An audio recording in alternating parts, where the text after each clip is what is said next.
Bienvenue dans Fibre africaine. Vous rentrez là dans la première section de l'exposition qui est consacrée essentiellement aux matières qui étaient utilisées dans les divers tissus africains. Vous avez notamment ce panneau de velours Kasaï.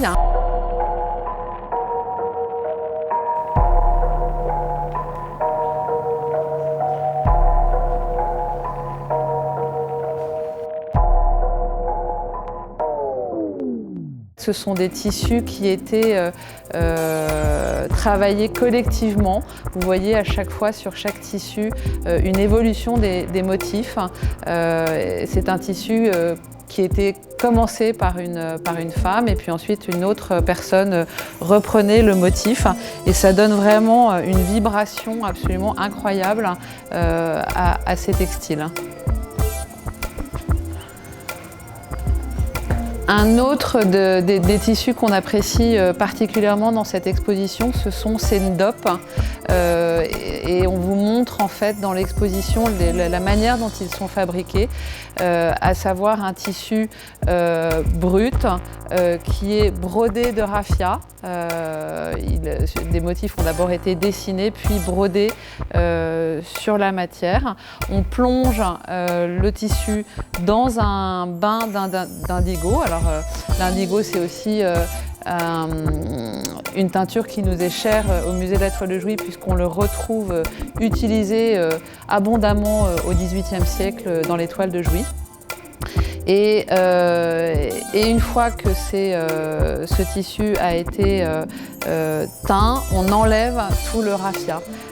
C'est ce que j'aime aussi moi et ce que je trouve particulièrement émouvant dans tous les tissus africains, c'est que le temps n'a pas de prise sur ces tissus. On imagine que broder, teindre, réenlever les motifs, ça prend un temps inouï.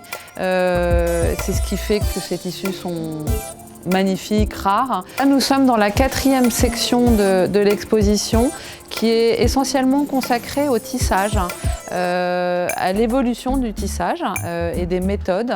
Le tissage était essentiellement masculin et puis grâce à une évolution des techniques, les femmes ont pu s'approprier cette technique.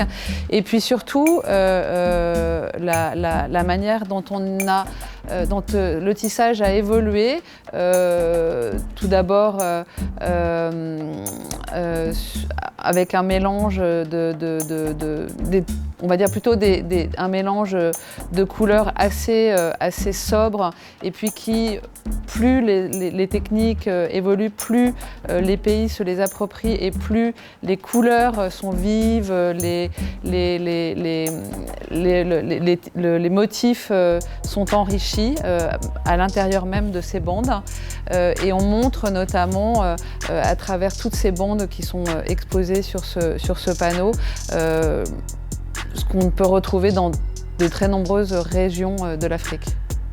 Le wax et la toile de Jouy sont à l'origine imprimés de la même façon et que l'on retrouve aussi dans nos motifs du XVIIIe, beaucoup de motifs qui nous font penser à l'iconographie africaine. Donc on a voulu explorer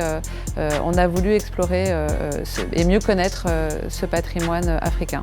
Le wax était une appropriation africaine mais n'était pas vraiment un tissu africain au départ et que le patrimoine africain textile était immense en fait, tant dans les supports, l'utilisation du raffia, de l'écorce battue, du coton qui est vraiment qui n'était pas du tout une texture européenne au départ alors qu'elle a été exploitée beaucoup plus rapidement en Afrique.